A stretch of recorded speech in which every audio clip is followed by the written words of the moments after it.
الحمد لله وكفى وسلام على عباد الذين اصطفى أما بعد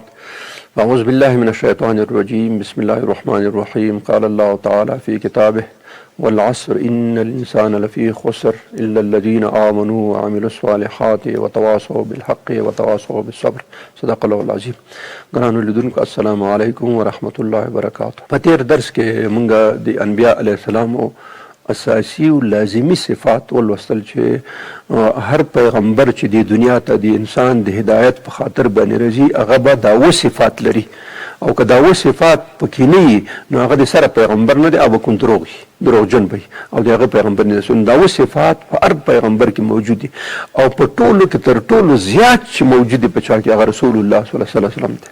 نو و صفاتو کې اول صفات معصومیت ته دا معنی چې انبیاء علیه السلام الله پاک ګناه ته نه پرېږدي د هغوی نه به ګناه نه صادرېږي. بس الله پاک داسې یو هغه پیښه ده چې دوی نه به ګناه نه صادرېږي. دویم صفت یې دا دی چې دا به بشر یي ځکه د بشر د هدایت دپاره د ځمکې ته راغلي الله پاک رالیږلي چې دا بشر نه وي نو بل شی بشر د ده نه د هدایت استفاده نشي کولی په دې خاطر دا بشریت دي او دا بشریت عقیده چې دا فرض عین ده لکه څنګه چې لومړی فرض عین ده دغه عقیده هم فرض عین ده چې موږ او تاسو د خپل پیغمبر او د ټول انبیا علیه السلام مبارک دا عقیده ولرو چې دا بشر دی الله پاک رالیږلي. او د مشرکینو اعتراض هم باندې وجداد څنګه ته بشر یې موږ هم بشر یو نو تا ته څه امتیاز دی؟ نو ځکه رسول الله صلی الله علیه وسلم فرمایي چې ما امتیاز دا دی چې یوحى الیه ما ته وحی کېږي نو خو څه امتیاز در باندې زه هم بشر یم خو دغه امتیازات لرم دغه امتیازات د نبوت امتیازات دي.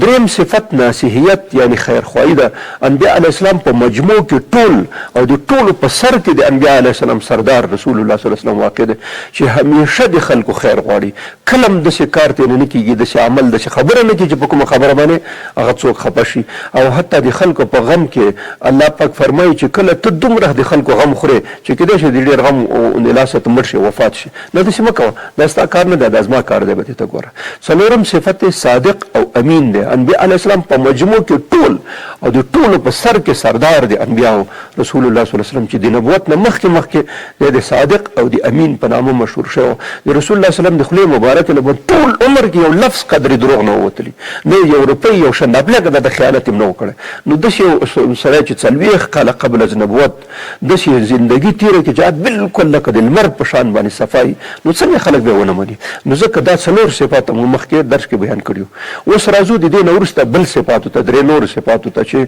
پنځم صفات د انبیاء علیه السلام دا دی چې قول او عمل به یو شانتی داسې نه کوي چې په خوله باندې یو څه وایي او په عمل کې موږ او تاسو د هغه خبر مطلب چې لالا همدا کار کوي همدا کار کوي داسې به نه وي بلکې څه چې پیغمبر د خولې مبارکې نه وځي همغه به په عمل کې. که چاته د روژې حکم کوي چې ته روژه ونیسه نو خپله به د هغې نه ډېرې روژې نیسي.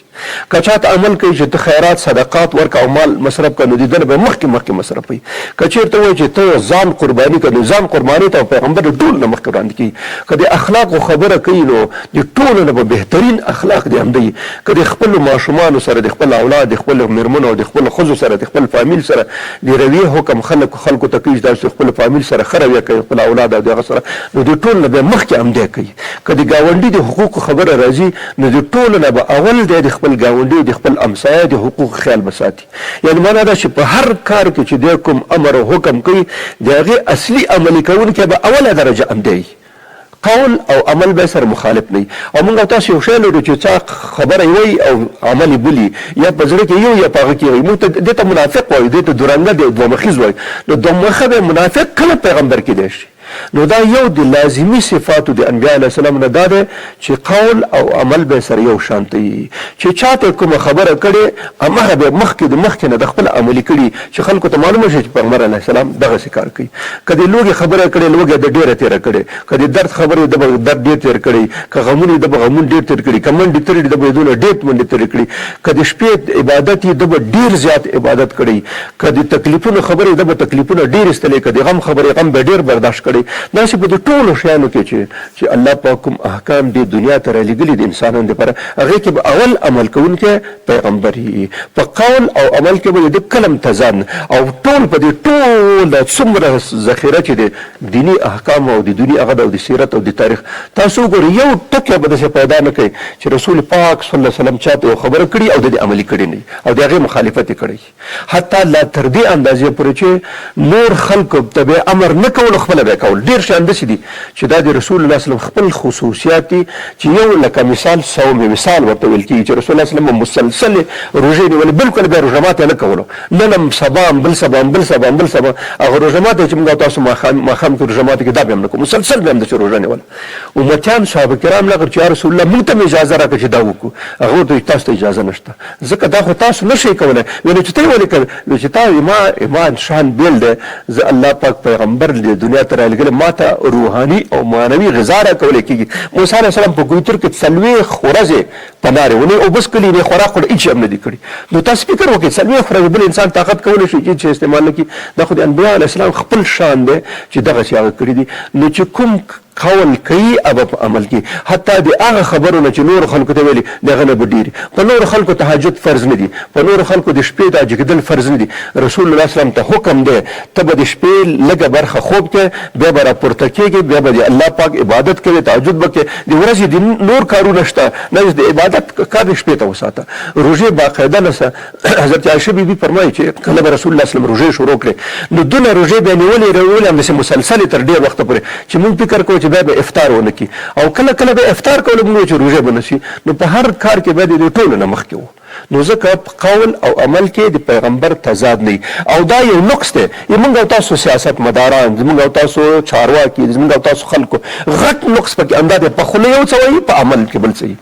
په خوله بس دونه وعدې خلکو ته ورکړي انتخابات په وخت کې دا به کوم دا به کوم دا به خلک فکر وکړي چې خو اصل سړی خو همدا دی راشه درته ووټ ورکړه چې کله په چوکۍ صاحب کېني بیا هېڅ خبر هم نه وي.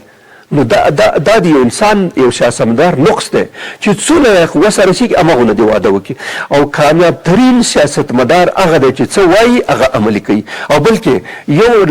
عامه یو په خلکو کې یو تاثر دی چې خبرې کمې کوي او عمل ډېر کوي. دغه سړی بهتر سړی دی. نو ځکه انبیا علیه السلام ته الله پاک داسې صفت ورکړی قول کم کوي عمل ډېر کوي عمل زیات دی او چې څه وایي هغه خامخا عملي کوي. نو که داسې یو سیاستمدار وي چې څه وایي عملي کوي او څه چې وعده کوي خلکو ته پوره کوي نو ته فکر وکړې دا ټول ملت بیا د هغوی پسې ځي. ځکه بل څوک څه کوي چې یو سړی ورته واده وکړي او واده پوره کړي نو بیا خامخا بار بار تر څو چې دا سړی ژوندی همده ته به ووټونه ورکوي همدی به کامیابوي همدی به د دوی په اصطلاح سره مشر او رئیس جمهور او وزیر اعظم به همدا سړی وي. وجه دا ده چې د هغه عمل او قول کې فرق نشته. او تاسو فکر وکړئ هغه خلک چې خبره وکړي او بیا عملي نه کړي وروسته نو هغه ته دوباره څوک ووټ نه ورکړي الا مګر دا چې پیسې ورکړي یا بل څه لانجه پیدا شي او کار وشي. نو ځکه د سیاستمدار د کامیابۍ یو شرط دا دی چې د په قول او عمل کې فرق نه وي چې څه وایي هغه عملي کوي او هغه خلکو ته رسوي. نو دا 5 صفات د انبیا علیه السلام او دا د بشریت او د انسان دپاره یو غټه خوبي غټ امتیاز دی چې د په قول او عمل کې تضاد موجود نه وي. 6 صفت د انبیا علیه السلام دا دی چې دوی به د خپل رسالت او د وحي په باره کې چا سره معامله نه کوي. داسې ورته نه وایي چې ګوره 2 روپۍ راکړه زه به تا ته د یو آیات منسوخ کړم دا به لرې کړم درته داسې یو شی راکړه زه به یو شی درته پټ کړم. دا خبره د انبیا علیه السلام سره نشته. که څوک په سر باندې اره ورته کېږي چې دا نیمه کوم دی نو پیغمبر به د خپله خبره ولاړي. او که څوک ورته وایي چې دا ټوله پاچهي در کوم نو بیا به هم د خپل قول نه تېرېږي. علامه ابن جریر طبري رحمت الله موږ تاسو په مفسرینو تاریخ دانانو کې اوچت امام تیر شوی دی امام ابن جریر طبري خپل صاحب مذهب دی یعنی خپل امام د خپل مذهب دی. د په خپل تفسیر کې او په تاریخ کې واقعه نقل کړي او بلکې نور محدثینو دا خبره نقل کړي چې یو ځل د مکې 10 سرداران 10 غټ سرداران ابو جهل پلانکې دا ټول پکې دوی د بیت الله شریف سره په خوا کې هجر ورته ویل کېږي یا حتیم چې موږ تاسو دلته کېناسته او رسول الله صلی الله سره په سړی ولېږلو چې تراشه موږ تا سره خبرې کوو. نو چې کله ورته راغی ورته ویل چې ګوره که پاچهي غواړې دستي پاچهي درته کوو تاج و تخت درته جوړو ته زموږ پاچا همدا اوس موږ ټول سرداران دلته ناست یو. که سرداري غواړې ملکي غواړې همدا اوس ګوره بیرغ جوړو ستا د کور په مخ جوړو سر دې نن نه ته زموږ سردار یې. که پیسې غواړې فقط ته ووایې چې څومره دې پکار څو بوجۍ درته ډکه کړو بس دونه وایه. که چېرته مریض وې خامخا در باندې پیري یا جن یا بل شي اثر کړی فقط ته ووایه چې زه مریض یم دغه تکلیف لرم موږ به دې په دې ټولو ډاکټرانو وګرځوو تا تداوي به وکړو. او که چېرته دې په دې قوم کې کومه ښځه خوښه شوي ته فقط لاس ږده 1 2 3 چې څونه دې خوښېږي مصارف یې موږ ورکوو ودونه موږ درته کوو هر څه موږ کوو فقط ته په لاس پې کېده. 5 خبرې ورته وکړې باچهي غواړې سرداري غواړې مال غواړې مریض یې او که څوک دې خوښ شوي دي فقط دا 5 رسول الله صلی الله علیه وسلم ورته چې ګوره د 5 خبر کې یو خبره هم زمانه ده بلکې زه الله ستاسو د هدایت دپاره رالیږلی یم. که تاسو دا زما خبره قبوله کوئ نو په دنیا او آخرت کې به تاسو ته خیر ورسیږي، که نه یې قبولوئ زه به انتظار وباسم د الله پاک د حکم. نو چې دا خبره ورته وکړه نو مشرکین ورته ویلې چې دا خو نه منې، نو داسې وکړه خپله د خدای ته دې ورته ووایه چې ته وایې چې زه د هغه پیغمبر یم، محبوب یم، چې تا سره باډیګارډان نه ولیږي، یو څو رانې دنه مخکې یو چغې وایي چې الله راغی سړی، او شاته درپسې یو ډامې او بجې در سره ټول خلک خبر چې ګوره پیغمبر د کور نه راووتو، او لکه دا دلته چې کوم چارواکي او غټ خلک چې راوځي چې موټر ته نه مخکې یا وروسته یو پنګ او درب هغه پې شروع کړی چې پلانکیا صاحب د لارې تېرېږي نو ټوله لار ورته بنده کړي. داسې خو وکړه د خدای ته دې ورته وایي چې ملایکې راولېږي، باډیګاران ته راولېږي، د سرو سپینو زرو خزانې درته راولېږي چې هر چا ته څونه پیسې ورکوي به چکونه دې تقسیم وایي خلکو ته. رسول الله صلی الله علیه وسلم ورته دې دپاره نه راغلی، زه ستاسو د هدایت او د خیر دپاره راغلی یم، زه ستاسو خیر خوا یم، دا وظیفه زما نه ده چې دا کار وکړم. نو غوسه ورغله مشرکینو ته، ښه داسې وکړه خپل خدای ته دې ورته ووایه چې دا د مکې په اطراف کې څومره غونډۍ او غرونه دا ټول لرې کړي او د دې په ځای دلته باغونه راشنه کړي. نو امام ترمذي وایي چې په همدې وخت کې جبریل علیه السلام رسول الله صلی الله علیه وسلم ته راغی، ورته ویې چې ګوره که ته په دې راضي وې او خوښ دي موږ دا غونډۍ د سي صفا کوو او دا ټول پټي او باغونه او هغه جوړوو، فصلونه ورته جوړوو، خو یو شرط به وي، هغه شرط به دا وي که ایمان یې رانهوړو په دې باندې به داسې عذاب موږ نازل کړو چې تاریخ کې به په دې خلکو په چا باندې نه وي نازل شوی. رسول الله صلی الله علیه وسلم چې نه زه دا نه غواړم، ځکه دا خلک زه پوهېږم دا ایمان نه راوړي، داسې ګپ لګوي، نو په دې خاطر باندې خیر دی دوی ته مهلت ورکوي، کېدای شي وروسته ایمان راوړي.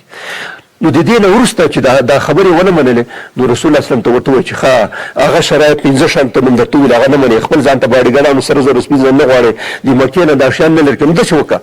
موږ باندې د اسمان یو ټوټه راوغورځوه چې ایسته ته لاندې مړه شو، که دا زور دې رسېږي دا ووایه، د دې نه منې ته دروغجن یې. نو رسول الله صلی الله علیه وسلم دا کار زما نه دی، دا د الله پاک کار دی، که عذاب رالیږي که خیر رالیږي دا د هغې اختیار دی. زه ګوره تاسو دپاره خیرخوا او ناصح یم، د دنیا او د آخرت خیرخوا نه. اخر چې دا وشو نو ورته ویې چې ګوره بس سر د نن نه د موږ او تاسو دښمني اعلان شوه، یا به ته په دې مکه کې ژوند یا به موږ په دې مکه کې ژوند یو، نو ته روان شه. ګوره تاسو فکر وکړئ پاچي ورکړه وړاندې شوه، ورته سرداري وړاندې شوه، پیسې ورته وړاندې شوه، څونه پیشنهادونه ورته شو، خو رسول الله صلی الله علیه وسلم یو خبره ونه منله. دا یو دی د سیرت کتابونو یو بله واقعه لیکلې چې عتبه بن ربیعه چې دا د مکې غټ سردار او هوښیار او پوه سړی و، دا یو ځل رسول الله صلی الله علیه وسلم ته راغی، ورته ویې چې ګوره ته خو داسې سړی وې چې دا ټولو خلکو په سر ګرځولې، ته خو ډېر بهترین هغه وې، صادق وې، امین وې، خیرخوا وې، خلکو تا ته ډېر زیات امتیاز کړ، تا څنګه داسې نخرې شروع کړې چې کله یو څه وایي او کله بل څه وایي دا خبرې. نو که تا د دې خبرو نه مطلب دا وي چې ته پاچا شې موږ بالکل پاچي درکوو، که ته وایې چې سردار شې سرداري درکوو، که تا مال مطلب په ښه ته وایې څونه دې پکار دي څونه لکه دې پکار دي چې موږ درته برابرې کړو، که مریض وي چا در باندې جادو تعویض کړی هم ووایه، که چېرته دې کوم اجلې خوښه شوي ښځې د خوښوي په دې مکه کې ووایه چې دغه دی چې هغه موږ درته راولو. نو څه خو یو خبره خو وکړه. رسول الله صلی الله علیه وسلم چې دا خبرې ښه خلاص شي ورته ویل چې ګوره په دې خبره کې یوه خبره زما سره نشته، نه مې ته نه مطلب پاچي ده، نه مې ته نه مطلب مال دی، نه مې ته نه درۍ ده، نه چا راباندې تعویض کړی، نه راباندې سحر و جادو شو، هېڅ هم نشته، بلکې صرف د الله پاک ما ته مسؤلیت او وظیفه راکړی چې د خلکو ته خیر ورسوم، دغه په خاطر زه راغلی یم. نو د دې نه وروسته چې دا خبرې واورېدې بیا د رسول الله صلی الله علیه وسلم آیاتونه سوره الصافات په نامه یادېږي دا سورتونه ورته شروع کړل، 12 آیات یې ورته ولوستل، چې کله 12م آیات ته ورسېدو په دې 12م آیات کې الته راځي چې که دوی ایمان نه راوړي دا ستا خبره نه مني نو د سمودیانو د عادیانو په شان به الله پاک په دوی باندې عذاب نازل کړي. چې کله دا خبره د خولې مبارکې راووته نو عتبه دستي دا خپل لاس راوخت د رسول الله صلی الله علیه وسلم په خوله کې چې بس نور وړاندې مه ځه، بس دی نور همداسې روان شو. چې کله ابوجهل د خلکو ته ورسېدو نو د ده رنګ او شکل بدل شو، ځکه دی پوه شو په دې مسایلو. هغوی ته ورته وایي چې ما ځان سره 2 خبرې راوړي دي، یو خبره دا ده چې د دې سړي سره کار مه لرئ، دا په خپل حال پرېږدئ، که کامیاب شو کامیابي ستاسو ده، که باچا شو د ټولو دنیا خو تاسو کلیوالې تاسو ته به درکوي، که سردار شو او که چا مړ کړي تاسو به ترې میغوئ، دې سړي سره کار مه لرئ. نو ابوجهل ورته وویل چې او تا باندې خو سحر وکړی، جادو در باندې وکړی، داسې زر ورته تسلیم شوې. نو د دې خبرو نه تاسو اوس پته ولګوئ چې رسول الله صلی الله علیه وسلم ته څومره غټ پیشنهادونه وشو، خدای د خپل خبرې نه تېر نه شو. دا یو جز شو چې دی به د چا د غوړو خبرو تر اثر لاندې نه راځي. دویمه خبره دا ده د فشار لاندې به پیغمبر خپله وظیفه نه پرېږدي چې فشار پرې راشي په سر باندې اړیکې وکړل شي او